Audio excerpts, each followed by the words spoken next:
Chapter 12.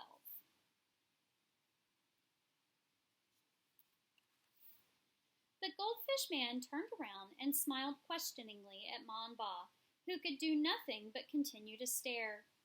He was slender and small, which was perhaps why it was easy to mistake his footprints for Min Lee's. The dragging lines Ma had thought were from Min Lee's walking stick led to his cart, and the bowls of goldfish caught the sifting beams from the sun, slivering it into flashing sparkles of light. The Goldfish Man's eyes also flashed as he looked at Ma and Ba in their dust-covered clothes and their haggard, tired faces. "Can I help you?" he asked them. "We were looking for our daughter," Ba stammered. "We're from the village of Fruitless Mountain."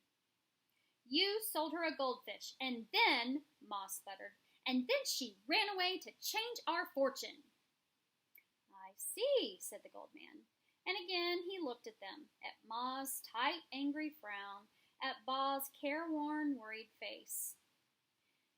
"And you are going after to stop her, right?" "Of course," said Ba. "We need to bring her home." "Yes," said Ma. "She is acting crazy. Who knows what could happen to her?" "She could succeed," the Goldfish Man said steadily. "She could find a way to change your fortune." "She's trying to find Never-Ending Mountain," Ma said. "Ask questions to the Old Man of the Moon. There's no way for her to succeed." "Yes," said Ba. "It's impossible." The Goldfish Man looked a third time at Ma and Ba, and this time they felt it. Under his gaze, Ma and Ba suddenly felt like freshly peeled oranges, and their words fell away from them. Inexplicably, they felt ashamed. "Let me tell you a story," the Goldfish Man said. And now we're going to hear the story of the Goldfish Man. My grandmother, Lao Lao, was a famous fortune teller. People from faraway villages would line up at our home asking for lucky dates for weddings and predictions for their children. If she was ever wrong, we never heard of it. But a week before my 19th birthday, we heard her moaning in her room. When we rushed to her, we found her sitting on the floor with her fortune-telling stick spread around her.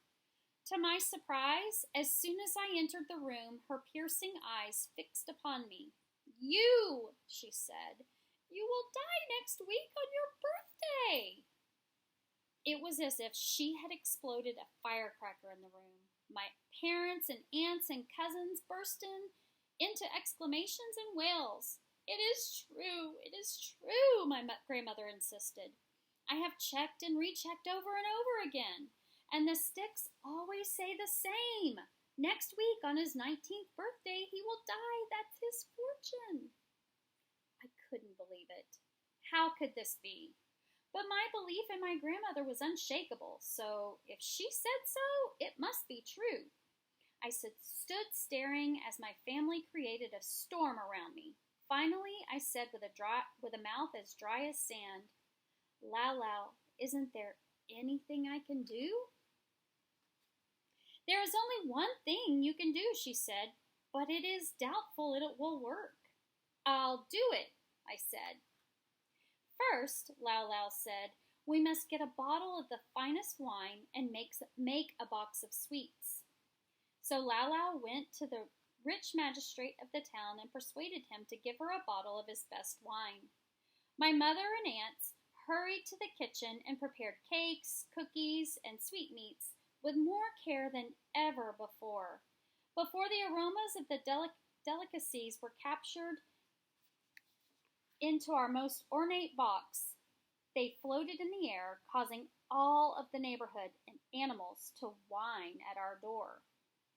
And then Lao Lao went to her room and began to read her fortune sticks. When she came out, she gave me the box of sweets and bottle of wine and sat me down. "Listen to me carefully," she said. "You must do exactly as I say. Tomorrow morning, you must walk north of the village. Do not stop until the moon begins to appear in the sky. When it does, you will see a mountain before you, and at the foot of the mountain you will see an old man reading a book. Open the box of sweets and bottle of wine and set them by him. But do not say a word unless he speaks to you first. This is the only chance we have to change your fortune." So the next morning I followed her instructions, and it was as she had said. I walked all day, and then the sun finally withdrew from the sky. There was a vast mountain in front of me whose tip seemed to touch the moon. Sitting cross-legged at the bottom was an old man reading a giant book.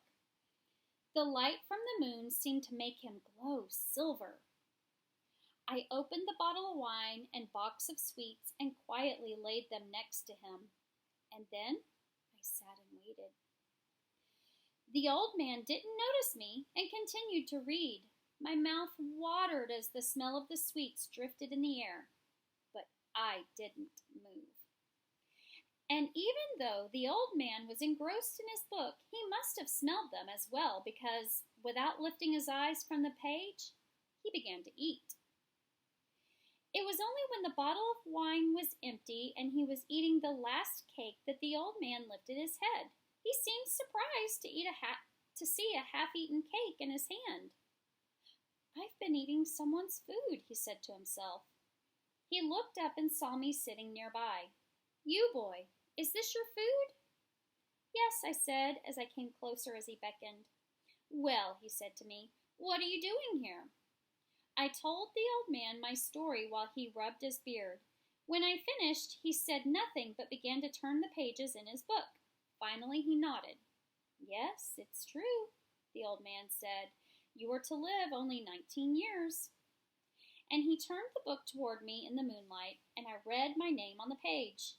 Next to my name was the number 19. "Please," I couldn't help asking, "isn't there any way to change it?" "Change it?" the old man said, surprised at the thought. "Change the book of fortune?" "Yes," I nodded. "Well," the old man said, stroking his beard, "I am indebted to you for having eaten your food." He took a paintbrush from his robe, studied the page. He said to himself, perhaps, yes, this is how it can be done. And with a simple flick from his brush, he changed the 19 to 99. "Good," he said to me. "You now have many more years of life. Live them well." Then he closed his book, stood up, and began to walk up the mountain, leaving me staring behind him. I sat there until he disappeared from sight and then turned around and went home. The next week on my birthday, there was a terrible typhoon. The wind howled as it had never had before, and a tree fell right on top of the roof of our house and crashed into my room, narrowly missing me. If it had fallen just a bit more to one side, I would have been easily killed. But as I climbed out of the ruins of my room, I saw my grandmother's eyes staring into mine. Silently, she nodded. She did not need words to tell me what had happened. I knew my fortune had been changed. And that's his story. "But for Min Lee to try to do that is different," Boss started. "She's trying to find Never-Ending Mountain. Ask a question. She's just a small girl." "Perhaps," the Goldfish Man said, "you need to trust her." "But," Moss said, "what she wants is impossible." "Impossible?" the Goldfish Man said. "Don't you see? Even fates written in the Book of Fortune can be changed. How can anything be impossible?" Mon Ba could find no words.